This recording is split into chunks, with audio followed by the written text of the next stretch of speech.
ਜਸ ਪੰਜਾਬੀ ਦੇਖਦੇ ਹੋਏ ਸਾਰੇ ਦਰਸ਼ਕਾਂ ਨੂੰ ਮੇਰੇ ਵੱਲੋਂ ਪਿਆਰ ਭਰੀ ਸਤਿ ਸ਼੍ਰੀ ਅਕਾਲ। ਤੁਹਾਡਾ ਸਵਾਗਤ ਪ੍ਰੋਗਰਾਮ ਅੱਜ ਦਾ ਮੁੱਦਾ ਦੇ ਵਿੱਚ। ਮੈਂ ਤੁਹਾਡੀ ਹੋਸਟ ਆਸ਼ਮਿਤਾ।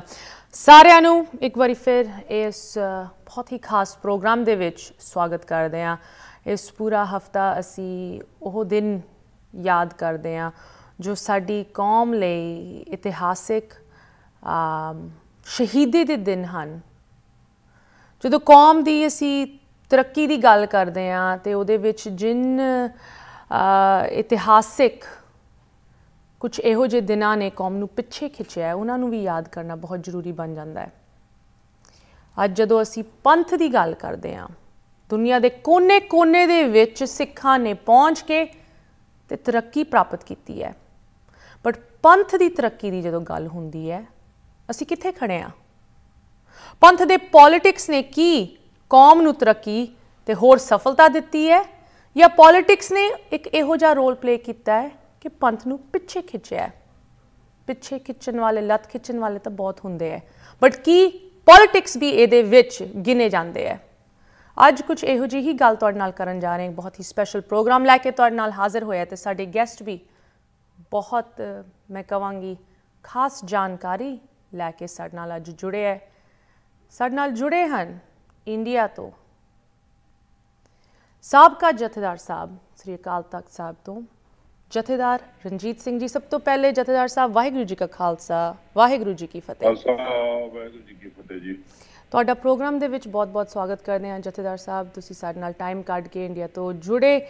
साडे सारे व्यूअर्स दुनिया भर उड़ीकदे आ कि की तुसीं अज साडे नाल जानकारी शेयर करोगे।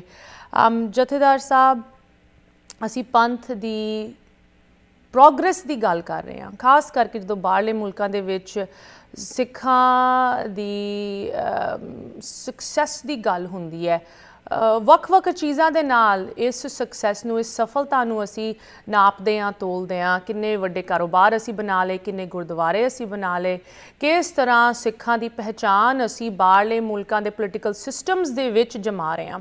ਇਹ ਸਾਰੀ ਚੀਜ਼ਾਂ ਬਹੁਤ ਇੰਪੋਰਟੈਂਟ ਹੈਗੀਆਂ, ਬਹੁਤ ਚੰਗਾ ਕੰਮ ਹੋ ਰਿਹਾ।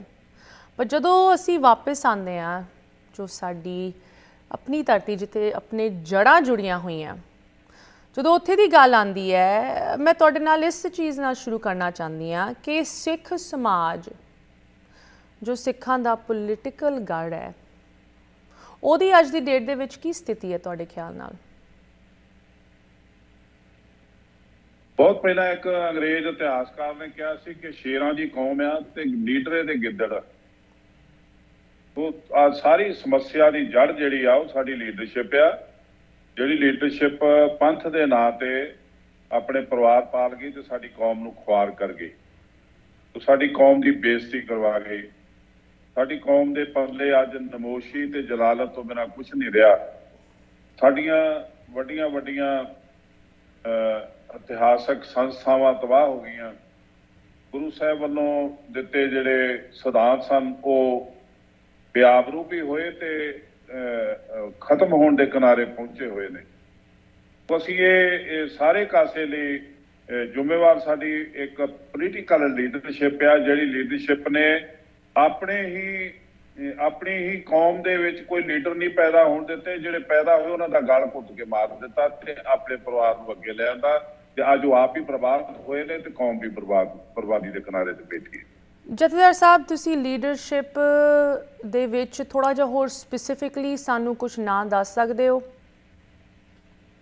ਪ੍ਰਕਾਸ਼ ਸਿੰਘ ਬਾਦਲ, ਉਹਦਾ ਪੁੱਤਰ, ਉਹਦਾ ਜਵਾਈ, ਪੁੱਤਰ ਦਾ ਸਾਲਾ, ਪੁੱਤਰ ਦੀ ਵਾਈਫ, ਇਹ ਪਰਿਵਾਰ ਜਿਹੜਾ ਕੁੜਮਾਂ ਦਾ ਪਰਿਵਾਰ ਇਕੱਠਾ ਹੋਇਆ, ਇਹ ਬਾਦਲ ਲਾਣਾ ਕਹਿ ਸਕਦੇ ਹੋ ਤੁਸੀਂ ਇਹਨਾਂ ਨੂੰ। ਇਹੀ ਆ ਸਾਡੀ ਪੰਥ ਦੀ ਲੀਡਰਸ਼ਿਪ, ਹੋਰ ਕੋਈ ਹੈ ਨਹੀਂ। ਜਥੇਦਾਰ ਸਾਹਿਬ, ਜਦੋਂ ਅਸੀਂ ਪ੍ਰਬੰਧਕ ਕਮੇਟੀ ਦੀ ਗੱਲ ਕਰਦੇ ਹਾਂ ਤੇ ਇਸ ਪਰਿਵਾਰ ਦੇ ਨਾਲ ਪ੍ਰਬੰਧਕ ਕਮੇਟੀ ਕਿਸ ਤਰ੍ਹਾਂ ਜੁੜੀ ਹੋਈ ਹੈ? ਕੀ ਉਹਨਾਂ ਨੂੰ ਅਸੀਂ ਅਲੱਗ ਕਰ ਸਕਦੇ ਹਾਂ ਜਾਂ ਉਹਨਾਂ ਦਾ ਮੇਲ ਇੰਨਾ ਮਜ਼ਬੂਤ ਹੈ ਕਿ ਉਹ ਇੱਕ ਸਿੱਕੇ ਦੇ ਦੋ ਪਾਸੇ ਹੀ ਹੁਣ ਬਣ ਗਏ ਆ? ਨਹੀਂ, ਇਹ ਨਹੀਂ ਅਸੀਂ ਕਹਿ ਸਕਦੇ, ਕਿਉਂਕਿ ਇਹ ਤੁਹਾਡੀ ਜਿਹੜੀ ਡੈਮੋਕ੍ਰੇਸੀ ਆ ਬੜੀ ਪਾਰਦਰਸ਼ਤਾ ਵਾਲੀ ਆ। ਇੱਥੇ ਜਿਹੜੀ ਡੈਮੋਕ੍ਰੇਸੀ ਦੇ ਨਾਂ ਦੇ ਉੱਤੇ ਇੱਕ ਕਲਿੱਕ ਬਣਿਆ ਹੋਇਆ, ਉਹ ਪ੍ਰਕਾਸ਼ ਸਿੰਘ ਬਾਦਲ ਦਾ ਚਿੱਠੀ ਦੇ ਦਿੰਦਾ ਜ਼ਿਲ੍ਹਾ ਪ੍ਰਧਾਨ ਨੂੰ ਤੁਸੀਂ 2 ਸਾਲ ਲਈ ਪ੍ਰਧਾਨ, ਉਹ 2 ਸਾਲ ਲਈ ਪ੍ਰਧਾਨ ਬਣਿਆ ਜਿਹੜਾ, ਉਹ ਸਾਰੇ ਇਕੱਠੇ ਹੋ ਕੇ ਪ੍ਰਕਾਸ਼ ਸਿੰਘ ਬਾਦਲ ਨੂੰ 2 ਸਾਲ ਦੀ ਚਿੱਠੀ ਦੇ ਦਿੰਦੇ ਕਿ ਤੂੰ ਪ੍ਰਧਾਨ। ਇਸ ਤਰ੍ਹਾਂ ਦਾ ਇੱਕ ਕਲਿੱਕ ਜਿਹਾ ਬਣਿਆ ਹੋਇਆ, ਉਹ ਜਿਹੜਾ ਕਲਿੱਕ ਅਕਾਲੀ ਦਲ ਤੇ ਕਾਬਜ਼ ਆ, ਉਹ ਅਕਾਲੀ ਦਲ ਤੇ ਕਾਬਜ਼ ਹੋਣ ਕਰਕੇ ਜਿਹੜੀ ਪ੍ਰਬੰਧਕ ਕਮੇਟੀ ਆ ਉਹ ਸੈਂਟਰ ਸਰਕਾਰ ਦੀ ਕਿਰਪਾ ਨਾਲ ਬਾਦਲ ਦੇ ਕੋਲ ਹੀ ਰਹੇ। ਇਹਦੇ ਲਈ ਹੀ ਉਪਰਾਲੇ ਹੋਏ ਨੇ ਅੱਜ ਤੱਕ, ਤੇ 12 ਸਾਲ ਹੋ ਗਏ ਨੇ ਕਦੀ ਇਲੈਕਸ਼ਨ ਨਹੀਂ ਹੋਈ। ਅੱਜ ਇਲੈਕਸ਼ਨ ਪੰਜਾਬ ਸਰਕਾਰ, ਸੈਂਟਰ ਸਰਕਾਰ ਇਲੈਕਸ਼ਨ ਕਰਵਾਵੇ ਤੇ ਇਹ ਬਾਦਲ ਪਰਿਵਾਰ ਸਾਡੇ ਮਗਰੋਂ ਰਹਿ ਸਕਦਾ। ਸਿੱਖ ਕੌਮ ਆਪਣੀ ਨੌਜਵਾਨ ਤੇ ਗੁਰਮੁਖ ਜਿਹੜੇ ਨੇ ਉਹ ਆਪਣੀ ਸੂਝ-ਬੂਝ ਦੇ ਨਾਲ ਪ੍ਰਬੰਧਕ ਕਮੇਟੀ ਨੂੰ ਸੰਭਾਲ ਸਕਦੇ ਨੇ, ਕਿਉਂਕਿ ਕਿਸ ਤਰ੍ਹਾਂ ਚੱਲਣਾ ਹੈ ਸਾਡੇ ਗੁਰੂ ਸਾਹਿਬ ਦੱਸ ਗਏ ਨੇ। ਲੋੜ ਆ ਕਿ ਇਮਾਨਦਾਰੀ ਦੀ, ਤਿਆਗ ਦੀ, ਕੁਰਬਾਨੀ ਦੀ ਤੇ ਸਿਆਣਪ ਦੀ, ਉਹ ਸਾਡੇ ਸਿੱਖਾਂ ਕੋਲ ਬਹੁਤ ਆ। ਆਮ ਸਿੱਖ ਸਧਾਰਨ ਜਿਹੜਾ ਦਸਾਂ ਨੂੰ ਦੀ ਕਿਰਤ ਕਰਦਾ, ਉਹ ਗੁਰੂ ਪ੍ਰਤੀ ਕਮਿਟਮੈਂਟ ਆ, ਉਹਦੀ ਗੁਰੂ ਪ੍ਰਤੀ ਵਫਾਦਾਰੀ ਆ।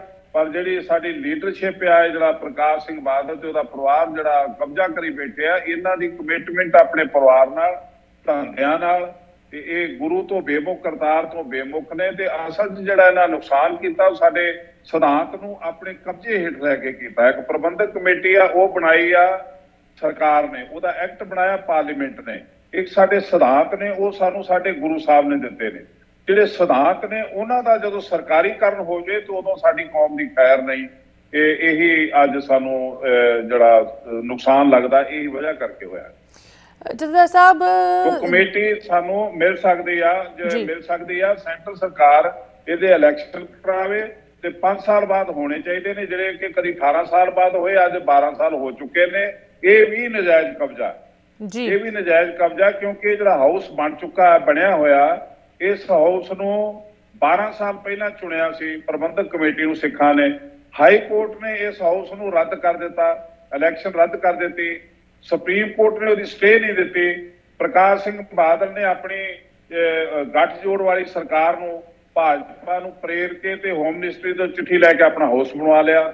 ਉਹ ਹਾਊਸ ਬਣਾ ਕੇ ਤੇ ਉਹ 12 ਸਾਲ ਤੋਂ ਕਬਜ਼ਾ ਕਰੀ ਬੈਠਾ ਹੈ, ਤੇ ਨਾ ਉਹ ਇਲੈਕਸ਼ਨ ਡਿਕਲੇਅਰ ਹੋ ਰਹੇ ਨੇ, ਨਾ ਇੱਕ ਇਲੈਕਸ਼ਨ ਕਮਿਸ਼ਨ ਨਿਯੁਕਤ ਹੋ ਚੁੱਕਾ ਹੈ। 1 ਸਾਲ ਹੋ ਚੁੱਕਾ, 2 ਸਾਲ ਦੀ ਉਹਦੀ ਮਿਆਦ ਹੁੰਦੀ ਆ, ਪਰ ਅਜੇ ਤੱਕ ਇਲੈਕਸ਼ਨ ਪ੍ਰੋਸੈਸ ਸ਼ੁਰੂ ਨਹੀਂ ਹੋਇਆ ਜੀ। ਇਹ ਵਜ੍ਹਾ ਹੈ ਜਿਹੜੀ ਸੈਂਟਰ ਸਰਕਾਰ ਜਾਂ ਪੰਜਾਬ ਸਰਕਾਰ ਦੀ ਬਿਲੀ ਭੁਗਤ ਨਾਲ ਬਾਦਲ ਦਾ ਕਬਜ਼ਾ ਬਰਕਰਾਰ ਹੈ ਜੀ। ਜਥੇਦਾਰ ਸਾਹਿਬ, ਤੁਸੀਂ ਸਰਕਾਰਾਂ ਦੀ ਗੱਲ ਕੀਤੀ, ਇਲੈਕਸ਼ਨਾਂ ਦੀ ਗੱਲ ਕੀਤੀ, ਜੋ ਸਾਡੇ ਗੁਰੂ ਸਾਹਿਬਾਨ ਦੇ ਹੁਕਮ ਸੀਗੇ ਉਹਨਾਂ ਦੇ ਵਿੱਚ ਮਾਡਰਨ ਡੇ ਪੋਲਿਟਿਕਸ ਕਿਸ ਤਰ੍ਹਾਂ ਫਿੱਟ ਹੁੰਦੇ ਆ?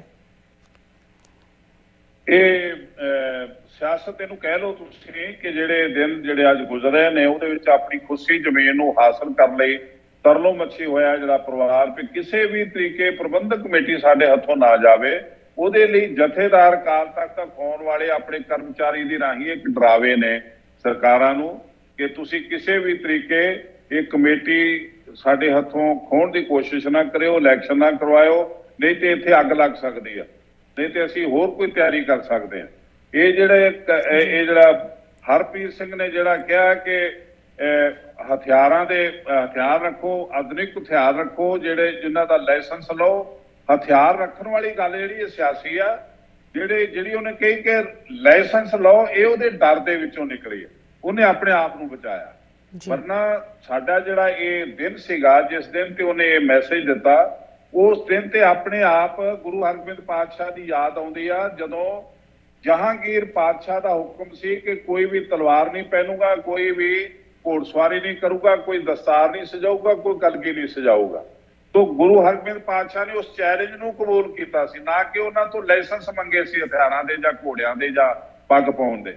ਤੋ ਗੁਰੂ ਹਰਗੋਬਿੰਦ ਪਾਤਸ਼ਾਹ ਨੇ ਜਦੋਂ ਉਹਨਾਂ ਦੇ ਮੁਕਾਬਲੇ ਤੇ ਚੈਲੰਜ ਕਬੂਲ ਕਰਕੇ ਤਖਤ ਸਾਜ ਕੇ ਤਖਤ ਤੇ ਬੈਠੇ ਪਾਤਸ਼ਾਹ ਬਣ ਕੇ, ਤੇ ਉਦੋਂ 2 ਜਿਹੜੇ ਢਾਡੀ ਸੀ, ਦੱਥਾ ਤੇ ਅਬਦੁੱਲਾ ਸੁਰ ਸਿੰਘ ਦੇ, ਉਹਨਾਂ ਨੇ ਇੱਕ ਵਾਰ ਗਾਈ ਸੀ, 2 ਤਲਵਾਰੀਆਂ ਬੱਧੀਆਂ, ਇੱਕ ਮੀਰੀ ਦੀ, ਇੱਕ ਪੀਰੀ ਦੀ, ਇੱਕ ਅਜ਼ਮਤ ਦੀ, ਇੱਕ ਰਾਜ ਦੀ, ਇੱਕ ਰਾਖੀ ਕਰੇ ਵਜ਼ੀਰੀ ਦੀ, ਹਿੰਮਤ ਗਾਹਾਂ ਬਾਹਾਂ ਕੋਟਗੜ ਦਰਵਾਜ਼ਾ ਬਲਖ ਬਖੀਰੀ ਦਾ। ਗੁਰੂ ਹਰਗੋਬਿੰਦ ਪਾਤਸ਼ਾਹ ਵੱਲੇ ਹੱਥ ਕਰਕੇ ਉਹਨਾਂ ਨੇ ਕਿਹਾ ਕਿ ਪੱਗ ਤੇਰੀ ਕੀ ਜਹਾਂਗੀਰੀ ਦੀ, ਜਹਾਂਗੀਰ ਦੀ ਸੱਚੇ ਪਾਤਸ਼ਾਹ ਕਾਦੀ ਪੱਗ ਤੇ ਤੇਰੀ ਆ। ਇਹ ਚੈਲੰਜ ਸੀ, ਇਹ ਮੋਗਲਾਂ ਕੋਲੋਂ ਲਾਇਸੈਂਸ ਨਹੀਂ ਸੀ ਮੰਗੇ। ਤੇ ਇਸ ਚੈਲੰਜ ਨੂੰ ਕਬੂਲ ਕਰਦਿਆਂ ਉਹਨਾਂ ਨੇ ਸਿੱਖਾਂ ਨੂੰ ਕਿਹਾ ਕਿ ਘੋੜੇ ਲਿਆਓ, ਸ਼ਸਤਰ ਲਿਆਓ ਤੇ ਮੈਨੂੰ ਦਰਸ਼ਨ ਦਿਓ ਤੇ 5 ਸ਼ਸਤਰ ਪਾ ਕੇ ਆਓ। ਗੁਰੂ ਗੋਬਿੰਦ ਸਿੰਘ ਜੀ ਮਹਾਰਾਜ ਤੱਕ ਇਹ ਸਿੱਖਾਂ ਨੇ ਕੀਤਾ ਤੇ ਚੈਲੰਜ ਕਬੂਲ ਕੀਤਾ, ਉਹਦੀ ਕੀਮਤ ਤਾਰੀ ਤੇ ਸ਼ਸਤਰ ਤੇ ਸ਼ਾਸਤਰ ਦਾ ਸਿਧਾਂਤ ਜਿਹੜਾ ਸਾਡੀ ਕੌਮ 'ਚ ਉਹ ਖੇਰੂ ਹੋ ਗਿਆ, ਉਹ ਖਤਮ ਹੋਣ ਦੇ ਕਿਨਾਰੇ ਆ। ਸਾਡੇ ਸਿੱਖਾਂ ਦੇ ਅੰਦਰ ਨਾ ਸ਼ਾਸਤਰ ਆ, ਸ਼ਾਸਤਰ ਦੀ ਕਮਾਈ ਨਹੀਂ, ਸਰੀਰ ਤੇ ਸ਼ਾਸਤਰ ਨਹੀਂ। ਇਹੀ ਵਜ੍ਹਾ ਹੈ ਕਿ ਅੱਜ ਅਸੀਂ ਇਹ ਜਿਹੜਾ ਹਰਪ੍ਰੀਤ ਸਿੰਘ ਆਪ ਵੀ ਨਾ ਇਹ ਸ਼ਸਤਰਧਾਰੀ ਨਾ ਸ਼ਾਸਤਰਧਾਰੀ। ਇਹੀ ਵਜ੍ਹਾ ਕਿ 84 ਦੇ ਵਿੱਚ ਤੁਸੀਂ ਦੇਖੋ, ਜਦੋਂ ਜਿਨ੍ਹਾਂ ਕੋਲ ਲਾਇਸੈਂਸ ਸੀਗੇ ਪੁਲਿਸ ਨੇ ਸਾਰੇ ਪਹਿਲਾਂ ਕਢਵਾ ਲਏ, ਜ਼ਬਤ ਕਰ ਲਏ, ਫਿਰ ਉਹਨਾਂ ਨੂੰ ਮਾਰਿਆ। ਜਿਹੜੇ ਪੁਲਿਸ ਅਫਸਰ ਸੀ ਉਹਨਾਂ ਤੋਂ ਵੀ ਹਥਿਆਰ ਲੈ ਲਏ।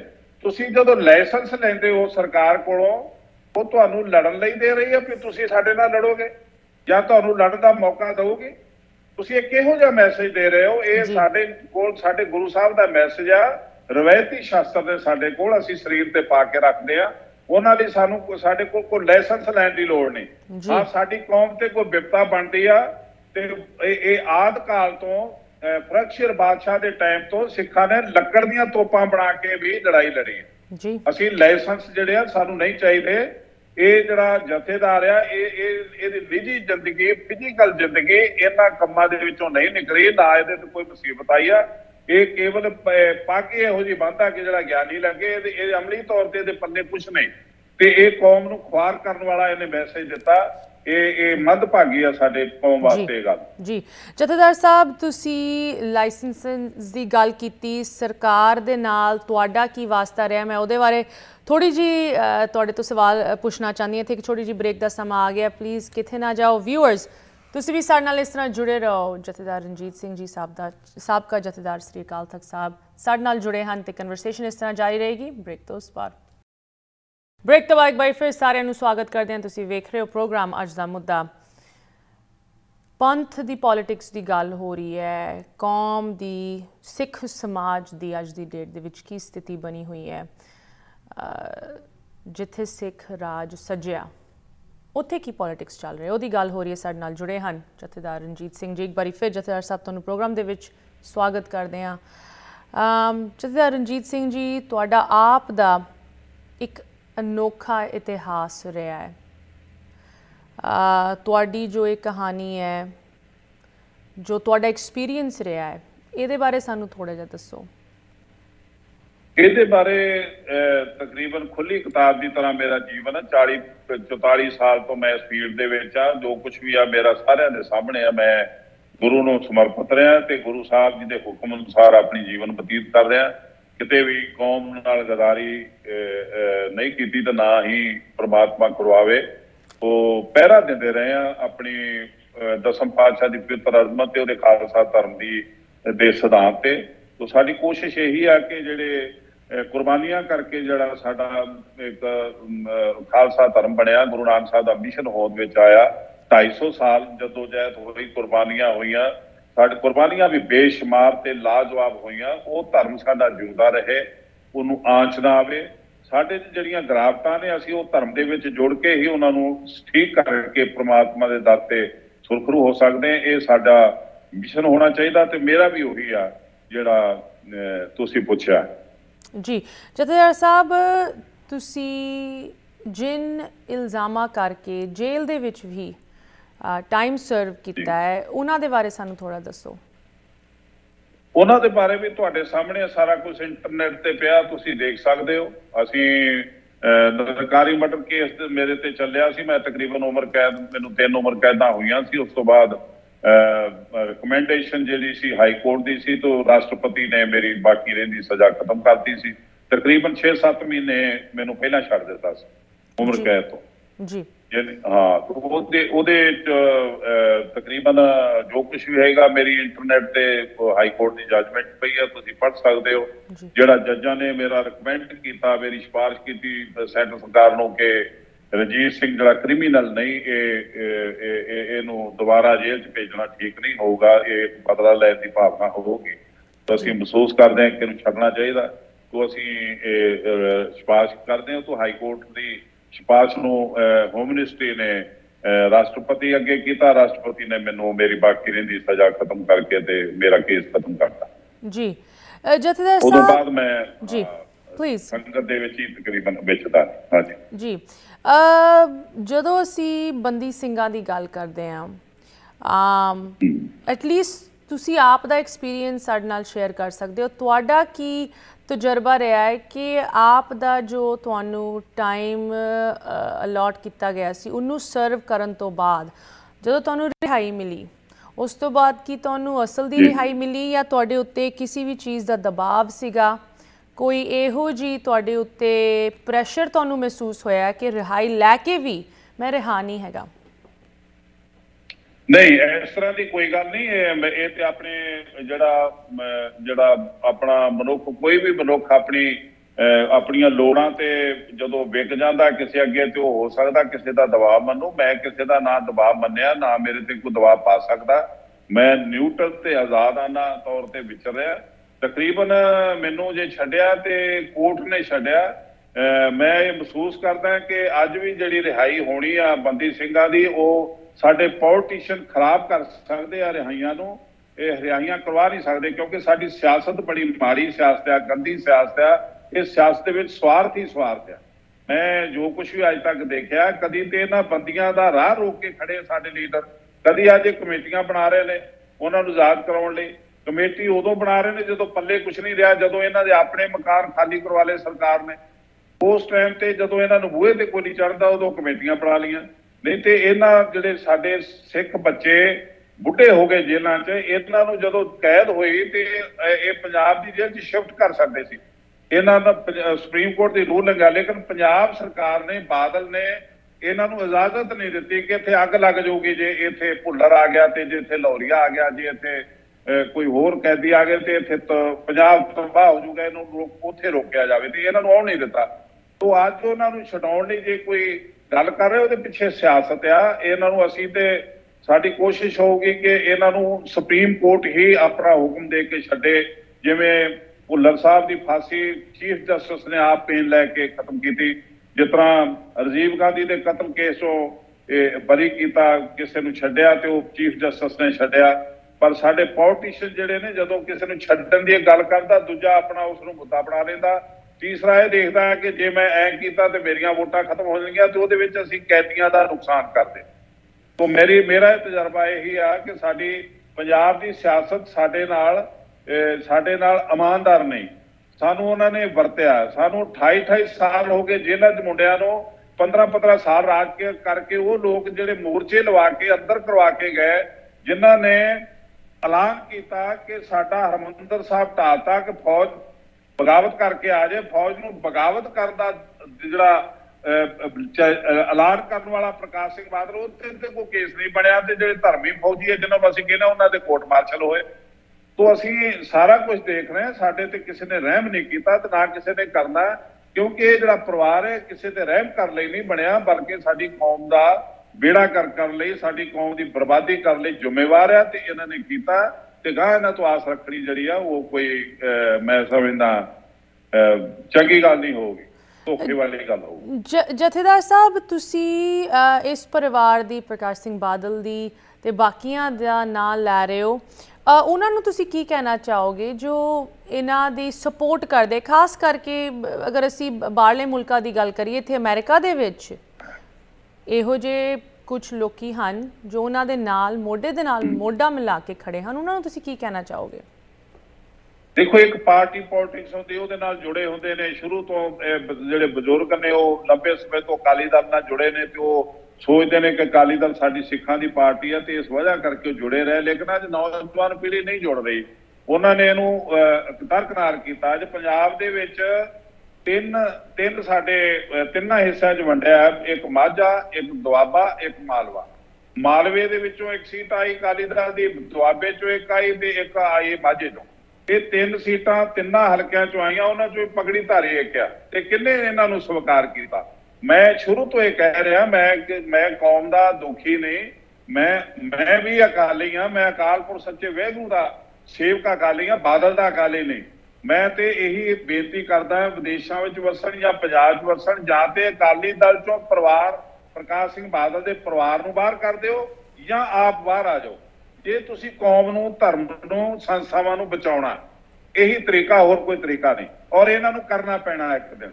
ਹੁਣ ਤੁਸੀਂ ਦੇਖੋ, ਇੱਕ ਜਿਹੜੀ कमेटी बनी सी पता लाने लिए की होवे ये हार क्यों हुई, गां साडा भला किवें हो सकता। उस कमेटी ने भी यही रिपोर्ट दी है कि 95% सिख चाहते हैं कि सुखबीर बादल ते उहदा बाप इस फील्ड चों बाहर होण ते असीं नवीं टीम चुनीए तां साडा अकाली दल चल सकदा।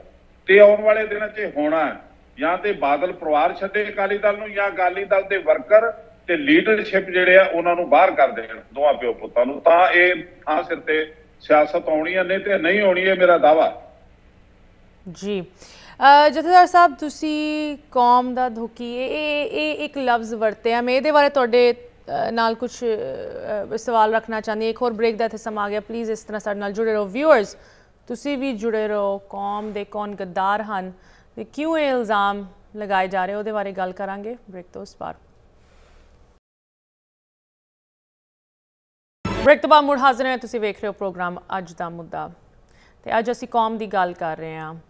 कौम दे कौन रखवाले हन, पैरा दे रहे हैं साडे असूलां नूं, साडे गुरुआं दे वचनां नूं, ते कौन गद्दार हन, क्यों ये गद्दार लफ्ज़ वरत्या जाता है, किसी ते इल्ज़ाम किसी ते टैग लगाया जाता है, उहदे बारे साडे नाल गल करन लई जुड़े हन जथेदार साहब रंजीत सिंह जी। एक बारी फिर जथेदार साहब प्रोग्राम दे विच तुहाडी हाज़री लई असीं धन्नवादी हां। जथेदार साहब तुहाडे नाल श्री अकाल तख्त साहब दे एक जथेदार होण करके तुहाडे नाल किस तरह का वर्ताव होया, क्यों होया? ये वर्ताव इस करके होया कि अकाल तख्त साहब जिहड़ा उहदे उत्ते जथेदार अकाल तख्त की कोई पोस्ट नहीं हुंदी वखरी।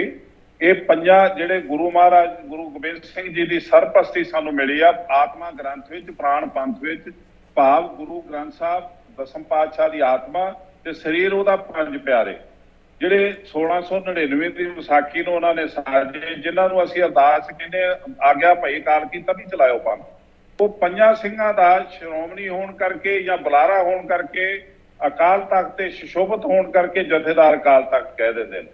ये प्रथा गुरु गोबिंद सिंह जी तो बाद फौरन चली, इसे करके पंजा सिखां नूं सब तो पहला लंगर च संगत दे विच प्रसाद मिलदा। पंजा सिखां तो असीं अंमृत की दात लै सकदे हां। गुरु ग्रंथ साहब की ताबिया पंज सिंह जो गुरमता करन उहनूं गुरु का हुक्म समझा जाता है। तो प्रकाश सिंह बादल जिहड़ा इहने लगातार अकाल तख्त नूं नीवां दिखाया अपने मुकाबले ते जिहड़े जथेदार से उन्होंने नौकर बना के इत्थे रखिया।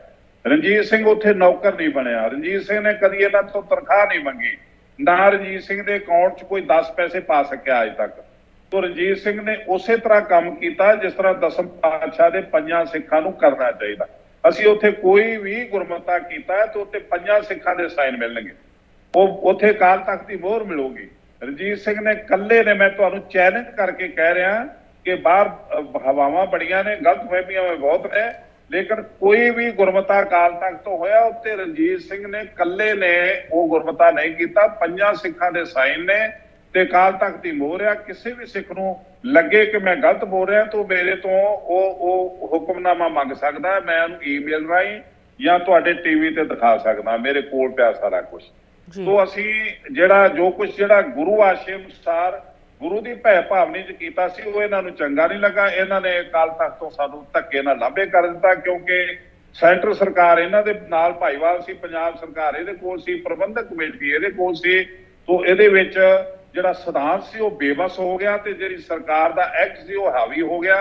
जिहड़ी सरकार दा एक्ट होण करके नाल एक जुड़िया सी जुडिशियल कमीशन, वो मेरे खिलाफ हुक्म देने लग पिया ते उत्थे मेरी पेश नहीं गई, मैं कल्ला पै गया। कौम ने उस समय जिहड़ा उहनूं कोई राह नहीं सी मिलदा जिहड़ा मेरा साथ दे सकदी, क्योंकि ये जिहड़ा संविधानक सिस्टम है वो वोटां राहीं ही हल हो सकता है। अज भी कुछ हल होना तो प्रबंधक कमेटी दीयां वोटां राहीं ही हो सकता, वो होर कोई चारा नहीं जी। जथेदार साहब जो प्रबंधक कमेटी की गल आती है, एक बारी फिर ये सवाल जायज़ बनता है इत्थे, प्रबंधक कमेटी की आप दे साडे सिख सिद्धांतां उत्ते अज काम कर रही है या एक व्यापार के तौर पर काम कर रही है? देखो एक प्रबंधक कमेटी जिहड़ी आ ये अज तुसीं अंदाजा लगा लो कि प्रबंधक कमेटी का बजट 1500 करोड़ का चलिया आ रहा, इस साल 900 करोड़ का हो गया। इस साल कोई कोरोना नहीं आया, कोई महामारी नहीं हुई, कोई बरसात नहीं आई, कोई तूफान नहीं आया। मत्था टेकन वाले दी 2.5 3 घंटे बाद नंबर आता तो 1500 करोड़ ते 900 करोड़ किवें रह गया? इस करके रह गया क्योंकि पूरा परिवार इलैक्शन च खड़ा सी ते पूरे परिवार नूं इलैक्शन च खड़े होके इलैक्शन जितण लई पैसों की जरूरत सी ते ओह गोलकां काम आईयां, इत्थे घाटा पै गया। तो साडी प्रबंधक कमेटी जिहड़ी आ इहदे जिहड़े अदारे चल रहे ने सिखां नूं ऐ लगदा है कि प्रबंधक कमेटी दे ने, लेकिन असल विच जिहड़ियां ਜ਼ਮੀਨਾਂ ने ये प्रबंधक कमेटी तो लीज ते लैके साडे लीडरां ने उत्थे ट्रस्ट बना लिया। ਜ਼ਮੀਨਾਂ गुरु दियां, पैसा गुरु दा। इंस्टीट्यूट जिहड़े बने, जिहड़े कालेज बने, उन्हां दे मालक साडे लीडर ते ਉਹ पैसे मनमर्जी की कमाई आप खाई जाते हैं। तो जो घाटा पैंदा उदों हरमंदर साहब जो 2 करोड़ का उत्थे चैक पवा देंदे ने, बिल पवा देंदे ने। तो ये साडियां संस्थावां सारियां तकरीबन साडे लीडरां दे हत्थां 'च ने, वो मालक ने। प्रबंधक कमेटी का इत्थे कुछ भी नहीं, ना सानू कोई आमदन दिसदी आ, ना साडी कदी होई। साडियां 20,000 एकड़ जमीनां ने, कदी भी जमीनां चों सानू आमदन नहीं दिसदी, ना दिखाई गई, घाटे ही पैंदे ने। जद कि जे इन्हां दा ठेका असीं घट तो घट वसूल करिए तो सैकड़े करोड़ उहदी आमदनी बनदी, पर नहीं आ रही। मार्केटां दे किराए नहीं आ रहे। असीं जो कुछ भी देख रहे हैं, साडी सिख सियासत ने 100 साल तो कमेटी नूं संभालिया, पर इन्हां ने किसी एक बच्चे नूं DC नहीं बनाया पढ़ा के, इंजीनियर नहीं बनाया, डॉक्टर नहीं बनाया, जज नहीं बनाया, किसी नूं भी एजुकेशन देण लई ਉਹਦੀ फीस तक नहीं तारी इस प्रबंधक कमेटी ने। ਅਸੀਂ इस कमेटी तो की आस रख सकते? ਇਹਨਾਂ ने अपने व्यापार चमकाए, अपनी राजनीति चमकाई, अपनी राजनीति ਨੂੰ ਚਮਕਾਉਣ ਲਈ कमेटी ਨੂੰ ਅੱਜ तक ਵਰਤ ਰਹੇ ਨੇ। ਤੁਸੀਂ सोच सकते हो कि एक ਸ਼ਾਮਿਆਨਾ ਲਾਉਣਾ ਹੋਵੇ ਤੇ ਉਹ 12 ਕਰੋੜ ਦਾ ਉਹ ਬਿੱਲ ਦਿੱਤਾ ਜਾਵੇ।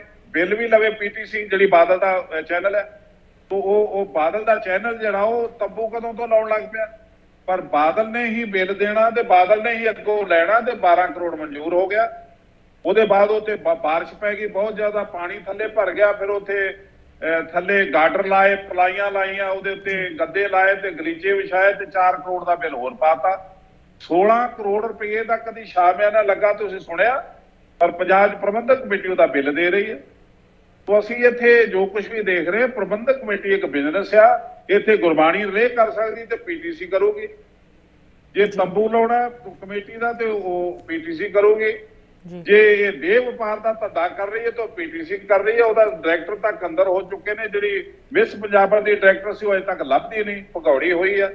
साडियां गरीब ते मासूम बच्चियां दे नाल ਇਹ देह व्यापार के धंधे 'ਚ लिपत है। ते ਉਹਦਾ मालक सुखबीर सिंह बादल ਜਿਹੜਾ प्रबंधक कमेटी का मालक। तो असीं हरेक पासों तो बेबस होए आ। ਇਹ ਜਿਹੜਾ ਇਹਨਾਂ ਦਾ ਪਿਓ ਪੁੱਤਾਂ ਦਾ ਕਲਿੱਕ ਬਣਿਆ, ਇਹਨਾਂ ਨੇ ਜਿਹੜੇ ਤਰੀਕੇ ਨਾਲ ਆਪਣੇ ਪੈਸੇ ਲੁੱਟੇ ਨੇ ਸਰਕਾਰ ਦੇ ਸੌਂਬਿਆਂ ਨੂੰ, ਪ੍ਰਬੰਧਕ ਕਮੇਟੀ ਦੇ ਸੌਂਬਿਆਂ ਨੂੰ, ਉਹ ਆਪ ਤੇ ਬਣ ਗਏ ਨੇ। ਪਰ ਕੌਮ ਅੱਜ ਖੁਆਰ ਹੋ ਗਈ ਤੇ ਅੱਜ ਕੌਮ ਦੀ ਜਿਹੜੀ ਖੁਆਰੀ ਆ ਉਹ ਤੁਸੀਂ ਦੇਖ ਸਕਦੇ ਹੋ, ਨੰਗੀ ਚਿੱਟੀ ਦਿਸਦੀ ਪਈ ਆ ਲੋਕਾਂ ਨੂੰ। ਜੀ ਜਥੇਦਾਰ ਸਾਹਿਬ, ਗੁਰਬਾਣੀ ਦੀ ਅਗਰ ਅਸੀਂ ਗੱਲ ਕਰੀਏ, ਹਰਮੰਦਰ ਸਾਹਿਬ ਦੀ ਗੁਰਬਾਣੀ जो दुनिया दे विच वसदी हुई संगतां हैगियां, उन्हां दा हक नहीं बनता कि गुरबानी उन्हां तक पहुँचे, एक नहीं तो दूजे चैनल राही या किसी भी तुसी कह लो माध्यम राही, बट उस गुरबानी दा तां किसी भी व्यापार दा उहदे उत्ते हक नहीं होना चाहिए। इहदे उत्ते तुहाडे की ख्याल हन? लेकिन इन्होंने 2023 तक रिटन च आपे ही अपनी ही PTC ते आप ही लिख के दिता कि तुहाडे हक होणगे, राखवे होणगे, जिहड़ा तुसीं गुरबाणी दे तुसीं कर सकदे, कोई होर नहीं कर सकदा। जद कि इस PTC ने 72 चैनलों के नाल सैटअप करके ते बाहर यूरो डॉलर ते जिहड़ी भी करंसी दे विच 72 ਜਿਹੜੇ ਚੈਨਲ ਸੀਗੇ ਉਹਨਾਂ ਨੂੰ ਜਿਨ੍ਹਾਂ ਨੇ ਦੇਖਿਆ ਉਹਨਾਂ ਪੈਸੇ ਦੇ ਕੇ ਲਿਆ। ਇਹਨਾਂ ਅਰਬਾਂ ਰੁਪਇਆ ਕਮਾ ਕੇ ਤੇ ਅੱਜ ਇੰਡੀਆ ਦੇ ਵਿੱਚ ਕਹਿੰਦੇ ਦੇਖੋ ਜੀ ਅਸੀਂ ਕੋਈ ਪੈਸੇ ਥੋੜੇ ਲੈਣੇ। ਪਰ ਇਹਨਾਂ ਨੇ ਜਿਹੜਾ ਵਪਾਰ ਕੀਤਾ PTC ਦੀ ਰਾਹੀਂ ਜਿਹੜਾ ਕੀਤਾ ਉਹ ਅਰਬਾਂ ਰੁਪਏ ਦੇ ਵਿੱਚ ਜਾਂਦਾ ਹੈ। ਕਮੇਟੀ ਨੂੰ ਉਹਦਾ ਬਹੁਤ ਨੁਕਸਾਨ ਹੋਇਆ। ਕਿਸੇ ਵੀ ਸਿੱਖ ਨੂੰ ਉਸ ਚੈਨਲ ਦਾ ਜਾਂ ਗੁਰਬਾਣੀ ਰੇ ਕਰਨ ਦਾ ਜਾਂ ਉਹ ਜੇ ਉਹਦਾ ਸ਼ੌਕ ਹੈ ਕਿ ਮੈਂ ਵੀ ਸੇਵਾ ਕਰਨੀ ਚਾਹੁੰਦਾ, ਉਹ ਪੂਰਾ ਨਹੀਂ ਹੋਣ ਦਿੱਤਾ। ਤੇ ਕੇਵਲ PTC ਹੀ ਉਹਦੇ ਵਿੱਚ ਛਾਈ ਹੋਈ ਆ ਪ੍ਰਬੰਧਕ ਕਮੇਟੀ 'ਚ। ਉਹ ਇੱਕ ਪ੍ਰਬੰਧਕ ਕਮੇਟੀ ਅੱਜ ਮੈਂ ਮੋਟੇ ਲਫ਼ਜ਼ਾਂ 'ਚ ਕਹਾਂ ਕਿ ਪ੍ਰਕਾਸ਼ ਸਿੰਘ ਬਾਦਲ ਦੀ ਨਿੱਜੀ ਜਾਇਦਾਦ ਬਣੀ ਹੋਈ ਆ ਤੇ ਕੋਈ ਕਤਨੀ ਨਹੀਂ ਹੋਊਗੀ।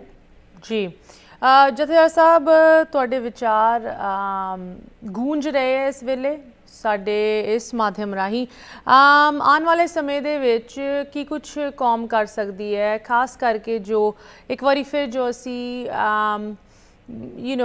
ਅਮਰੀਕਾ, ਕੈਨੇਡਾ, UK, ਆਸਟ੍ਰੇਲੀਆ ਵਰਗੇ ਮੁਲਕਾਂ ਦੇ ਵਿੱਚ ਬੈਠੇ ਹੋਏ ਹਾਂ, ਸਾਡੇ ਕੋਲ ਵੱਖਰੇ ਕਿਸਮ ਦੀ ਓਪਰਚੁਨਿਟੀਜ਼ ਹਨ ਕਿ ਕੌਮ ਦਾ ਕੁਝ ਅਸੀਂ ਕਰੀਏ ਇੱਥੇ ਬਹਿ ਕੇ। ਇਹਦੇ ਬਾਰੇ ਮੈਂ ਤੁਹਾਡੇ ਵਿਚਾਰ ਸੁਣਨਾ ਚਾਹੁੰਦੀ ਹਾਂ। ਇੱਕ ਹੋਰ ਬ੍ਰੇਕ ਦਾ ਸਮਾਂ ਆ ਗਿਆ। ਵਿਊਅਰਸ, ਤੁਸੀਂ ਵੀ ਇਸ ਤਰ੍ਹਾਂ ਜੁੜੇ ਰਹੋ।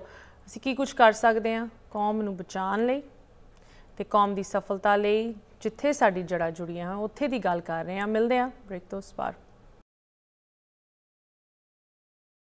ਬ੍ਰੇਕ ਤੋਂ ਬਾਅਦ ਇੱਕ ਵਾਰ ਫਿਰ ਸਾਰਿਆਂ ਨੂੰ ਸਵਾਗਤ ਕਰਨ। ਤੁਸੀਂ ਵੇਖ ਰਹੇ ਹੋ ਪ੍ਰੋਗਰਾਮ ਅੱਜ ਦਾ ਮੁੱਦਾ।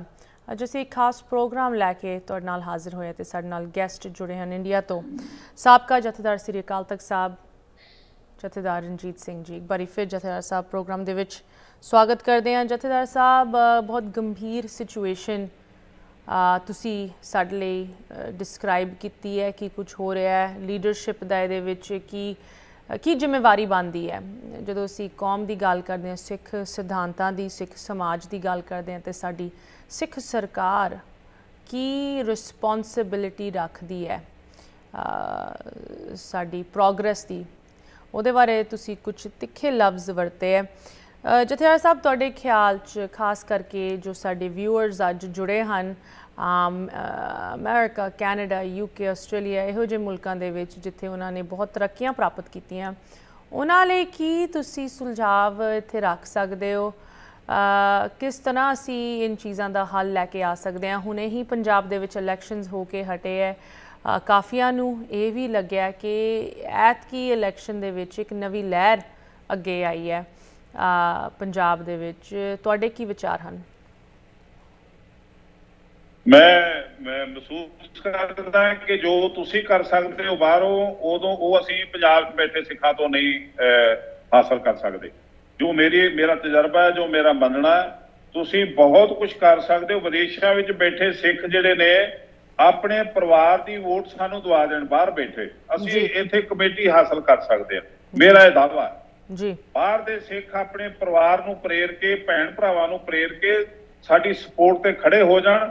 ਭਾਵੇਂ ਤੁਸੀਂ ਆਮ ਆਦਮੀ ਪਾਰਟੀ ਨਾਲ ਹੋ, ਭਾਵੇਂ ਤੁਸੀਂ ਅਕਾਲੀ ਦਲ ਨਾਲ ਹੋ, ਭਾਵੇਂ ਤੁਸੀਂ ਕਾਂਗਰਸ ਨਾਲ ਹੋ, ਭਾਵੇਂ ਤੁਸੀਂ ਬਸਪਾ ਨਾਲ ਹੋ, ਭਾਵੇਂ ਤੁਸੀਂ ਭਾਜਪਾ ਨਾਲ ਹੋ, ਭਾਵੇਂ ਤੁਸੀਂ ਕਾਮਰੇਡ ਪਾਰਟੀ ਨਾਲ ਹੋ, ਪਰ ਤੁਸੀਂ ਐਜ਼ ਸਿੱਖ ਆਪਣੇ ਗੁਰੂ ਦੇ ਮਿਸ਼ਨ ਨੂੰ ਬਚਾਉਣ ਲਈ ਸਾਡੇ ਤੇ ਭਰੋਸਾ ਕਰਕੇ, ਮੇਰੇ ਤੇ ਭਰੋਸਾ ਕਰਕੇ ਇਹ ਪ੍ਰਬੰਧਕ ਕਮੇਟੀ ਦੀ ਧਾਰਮਿਕ ਰਿਲੀਜੀਅਸ ਵੋਟ ਸਾਨੂੰ ਦੇ ਦਿਓ। ਮੈਂ ਤੁਹਾਨੂੰ ਪ੍ਰੋਮਿਸ ਕਰਦਾ, ਤੁਹਾਡੇ ਨਾਲ ਤੁਹਾਨੂੰ ਵਚਨ ਦੇਣਾ ਕਿ ਅਸੀਂ ਪ੍ਰਬੰਧਕ ਕਮੇਟੀ 'ਚ ਸਿਆਸਤ ਨਹੀਂ ਆਉਣ ਦੇਵਾਂਗੇ।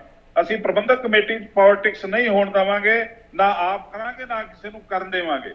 ਔਰ ਅਸੀਂ ਪ੍ਰੋਮਿਸ ਕਰਦੇ ਹਾਂ ਕਿ ਇਹ ਰਿਲੀਜੀਅਸ ਕੰਮਾਂ ਲਈ ਹੀ ਬਣੀ ਆ ਪ੍ਰਬੰਧਕ ਕਮੇਟੀ, ਤੇ ਜਿਹੜਾ ਗੁਰੂ ਨਾਨਕ ਦਾ ਮਿਸ਼ਨ ਹੈ ਉਹਦੇ ਵਿੱਚ ਜਿਹੜੇ ਵੀ ਪ੍ਰੋਗਰਾਮ ਜਾਂ ਪਰਵਕਾਰ ਆਉਂਦੇ ਨੇ, ਉਹ ਕਿਸੇ ਵੀ ਪ੍ਰਾਣੀ ਨੂੰ, ਕਿਸੇ ਵੀ ਜਾਤ ਨੂੰ ਭੇਦਭਾਵ ਦੇ ਉੱਪਰ, ਬਿਨਾਂ ਕਿਸੇ ਭੇਦਭਾਵ ਦੇ ਉਹਨਾਂ ਦਾ ਹੱਕ ਉਹਨਾਂ ਨੂੰ ਮਿਲੇ। ਗੁਰੂ ਨਾਨਕ ਦਾ ਪਰਿਵਾਰ ਪ੍ਰਫੁੱਲਤ ਹੋਵੇ, ਗੁਰੂ ਨਾਨਕ ਸਾਹਿਬ ਦੀ ਫੁਲਵਾੜੀ, ਜਿਹੜੀ ਗੁਰਸਿੱਖੀ ਦੀ ਫੁਲਵਾੜੀ ਹੈ, ਉਹ ਪ੍ਰਫੁੱਲਤ ਹੋਵੇ। ਉਹਦੇ ਵਿੱਚ ਕਿਸੇ ਨੂੰ ਸਿੱਖ ਹੋਣ ਦਾ ਮਾਣ ਪ੍ਰਾਪਤ ਹੋਵੇ। ਕੋਈ ਯਾਤਰੂ ਆਵੇ ਤੇ ਉਹਨੂੰ ਕਮਰਾ ਮਿਲੇ, ਕੋਈ ਬਿਮਾਰ ਹੋਵੇ ਤੇ ਉਹਨੂੰ ਹਸਪੀਟਲ 'ਚ ਇਲਾਜ ਮਿਲੇ, ਕੋਈ ਬੱਚਾ ਬੇਬਸ ਹੋਵੇ, ਗਰੀਬ ਹੋਵੇ ਤੇ ਉਹਨੂੰ ਪੜ੍ਹਾਈ ਲਈ ਉਹਦੀ ਫੀਸ ਮਿਲੇ। ਇਹ ਅਸੀਂ ਯਕੀਨੀ ਬਣਾਵਾਂਗੇ। ਇਹ ਮੈਂ ਤੁਹਾਨੂੰ ਪ੍ਰੋਮਿਸ ਕਰਦਾ। ਪਰ ਤੁਸੀਂ ਜੋ ਕੁਝ ਕਰ ਸਕਦੇ ਵਿਦੇਸ਼ਾਂ 'ਚ ਬੈਠੇ, ਉਹ ਮੈਂ ਉੱਤੇ ਮਾਣ ਕਰ ਸਕਦਾ, ਤੇ ਮਾਣ ਨਾਲ ਮੈਂ ਕਹਿ ਸਕਦਾ ਕਿ ਤੁਸੀਂ ਆਪਣੇ ਪਰਿਵਾਰ ਦੀ ਵੋਟ ਸਾਨੂੰ ਦਵਾ ਦਿਓ, ਅਸੀਂ ਜਿੱਤੇ ਪਏ ਹਾਂ। ਤੁਸੀਂ ਬਹੁਤ ਸਾਡੀ ਹੈਲਪ ਕਰ ਸਕਦੇ ਹੋ। ਜਦੋਂ ਤੁਹਾਡਾ ਧਿਆਨ ਸਾਡੇ ਵੱਲ ਆ ਜੇ ਤੇ ਮੈਂ ਤੁਹਾਨੂੰ ਗੁਰੂ ਦਾ ਵਾਸਤਾ ਪਾ ਕੇ ਕਹਿਣਾ ਕਿ ਗੁਰੂ ਗੋਬਿੰਦ ਸਿੰਘ ਜੀ ਦਾ, ਉਹਦੇ ਪਰਿਵਾਰ ਦੀਆਂ ਕੁਰਬਾਨੀਆਂ ਦਾ ਵਾਸਤਾ ਪਾ ਕੇ ਮੈਂ ਕਹਿਣਾ ਕਿ ਉਹਦਾ ਮਿਸ਼ਨ ਬਚਾ ਲਈਏ ਸਾਰੇ ਨਾਲ ਮਿਲ ਕੇ। ਕਿਉਂਕਿ ਅਸੀਂ ਐਜ਼ ਸਿੱਖ ਗੁਰੂ ਤੋਂ ਮੰਗਦੇ ਹਾਂ, ਜੋ ਕੁਛ ਮੰਗਦੇ ਹਾਂ ਗੁਰੂ ਅੱਗੇ ਸਿਰ ਝੁਕਾਉਂਦੇ ਆ। ਸਾਡਾ ਮਰਨਾ ਪਰਨਾ ਗੁਰੂ ਅੱਗੇ ਆ। ਇਹਦੇ 'ਚ ਪਾਰਟੀ ਪੋਲਿਟਿਕਸ ਨੂੰ ਪਾਸੇ ਸੁੱਟ ਕੇ ਆਪਣੇ ਐਜ਼ ਸਿੱਖ, ਗੁਰੂ ਦੇ ਸਿੱਖ ਬਣ ਕੇ ਆਪਣੇ ਧਰਮ ਨੂੰ ਬਚਾ ਲਈਏ, ਸਾਡਾ ਸਾਰਾ ਕੁਝ ਬਚ ਜਾਊਗਾ। ਅਸੀਂ ਤੁਹਾਨੂੰ ਪ੍ਰੋਮਿਸ ਕਰਦੇ ਹਾਂ ਕਿ ਬਚਾ ਕੇ ਦਿਖਾਵਾਂਗੇ। ਜੀ ਜਥੇਦਾਰ ਸਾਹਿਬ, ਆਫ ਕੋਰਸ ਜਦੋਂ ਵੀ ਕੋਈ ਇਹੋ ਜਿਹਾ ਰਿਫਾਰਮ ਆਉਂਦਾ ਹੈ ਤੇ ਜੋ ਕਰੰਟ ਪਾਵਰ ਦੇ ਵਿੱਚ ਹੁੰਦੇ ਆ ਉਸ ਰਿਫਾਰਮ ਦੇ ਖਿਲਾਫ ਲੜਦੇ ਹੈ, ਕੁਝ ਵੀ ਕਰਦੇ ਆ ਕਿ ਇਹੋ ਜਿਹਾ ਬਦਲਾਵ ਕਦੀ ਵੀ ਨਾ ਸਕਸੈਸਫੁਲ ਹੋਵੇ, ਅੱਗੇ ਵਧੇ।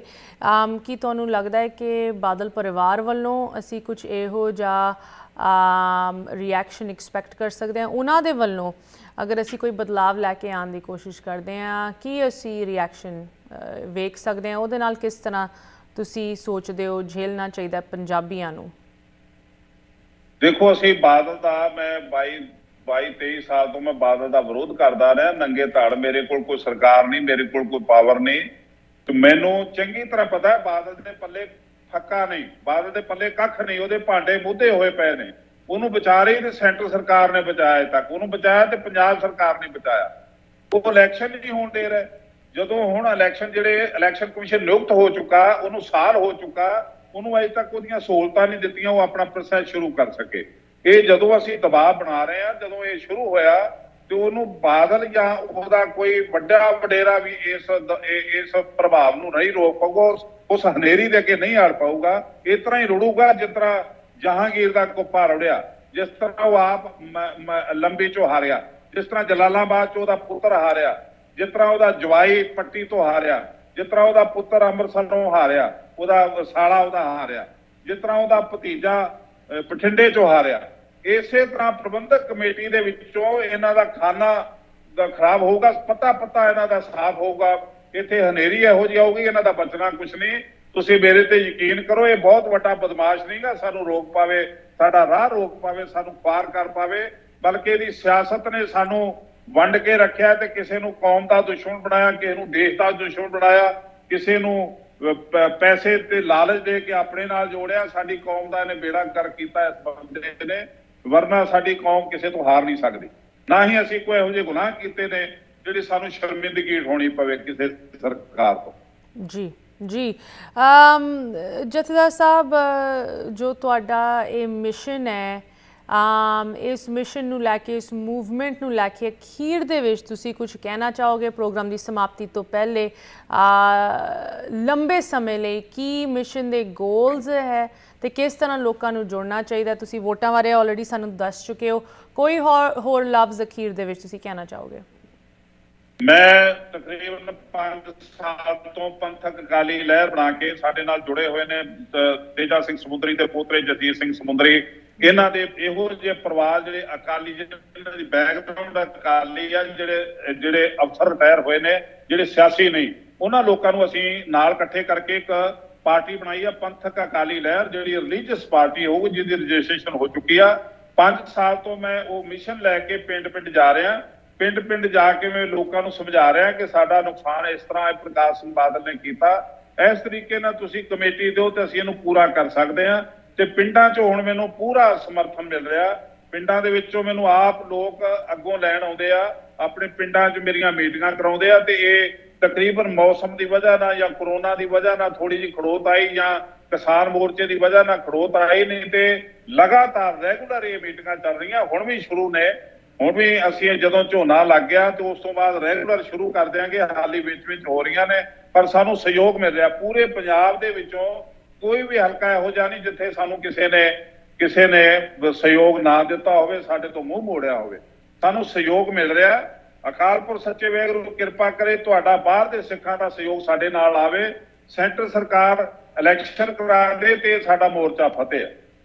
ਮੈਂ ਤੁਹਾਡਾ ਧੰਨਵਾਦੀ ਹੋਊਂਗਾ ਜੇ ਤੁਸੀਂ ਸਾਰੇ ਬਾਹਰ ਵਿਦੇਸ਼ਾਂ 'ਚ ਵਸਦੇ ਸਿੱਖ ਜਿਹੜੇ ਨੇ ਆਪਣੀ ਕੌਮ ਨੂੰ, ਆਪਣੇ ਧਰਮ ਨੂੰ ਬਚਾਉਣ ਲਈ ਇਹ ਸਾਨੂੰ ਸਹਿਯੋਗ ਕਰੋ ਜੀ। ਇੱਕ ਵਾਰੀ ਫਿਰ ਸਾਬਕਾ ਜਥੇਦਾਰ ਸਾਹਿਬ ਸ੍ਰੀ ਅਕਾਲ ਤਖਤ ਸਾਹਿਬ ਜਥੇਦਾਰ ਰਣਜੀਤ ਸਿੰਘ ਜੀ, ਤੁਹਾਡਾ ਸਮਾਂ ਤੁਸੀਂ ਸਾਡੇ ਲਈ ਕੱਢਿਆ, ਸਾਡੇ ਨਾਲ ਜੁੜੇ, ਇੰਨੀ ਸਾਰੀ ਆਪ ਦੇ ਇੰਨੇ ਸਾਰੇ ਵਿਚਾਰ ਸਾਡੇ ਨਾਲ ਸਾਂਝੇ ਕੀਤੇ। Thank you so much for that sir. ਇੱਥੇ ਹੀ ਪ੍ਰੋਗਰਾਮ ਦੀ ਸਮਾਪਤੀ ਕਰਦੇ ਹਾਂ। ਇੱਕ ਵਾਰੀ ਫਿਰ ਵਾਹਿਗੁਰੂ ਜੀ ਕਾ ਖਾਲਸਾ, ਵਾਹਿਗੁਰੂ ਜੀ ਕੀ ਫਤਿਹ। ਖਾਲਸਾ, ਵਾਹਿਗੁਰੂ ਜੀ ਕੀ ਫਤਿਹ ਜੀ। ਇਸ ਪੂਰਾ ਹਫਤਾ ਜਿਸ ਤਰ੍ਹਾਂ ਤੁਹਾਨੂੰ ਦੱਸਿਆ ਹੈ, ਖਾਸ ਪ੍ਰੋਗਰਾਮਿੰਗ ਤੁਹਾਡੇ ਨਾਲ ਪੇਸ਼ ਕਰ ਰਹੇ ਹਾਂ। ਅੱਜ ਦੇ ਪ੍ਰੋਗਰਾਮ ਨੂੰ ਲੈ ਕੇ ਸਾਡੇ ਲਈ, ਸਾਡੇ ਗੈਸਟ ਲਈ ਕੋਈ ਕੁਐਸਚਨਸ, ਕਮੈਂਟਸ, ਕੰਸਰਨ ਤੁਸੀਂ ਜ਼ਰੂਰ ਸਾਨੂੰ ਲਿਖ ਸਕਦੇ ਹੋ info@justbroadcasting.com, ashmita@justbroadcasting.com। ਹੁਣ ਸਾਨੂੰ ਵੀ ਦਿਓ ਇਜਾਜ਼ਤ। ਸਤਿ ਸ੍ਰੀ ਅਕਾਲ।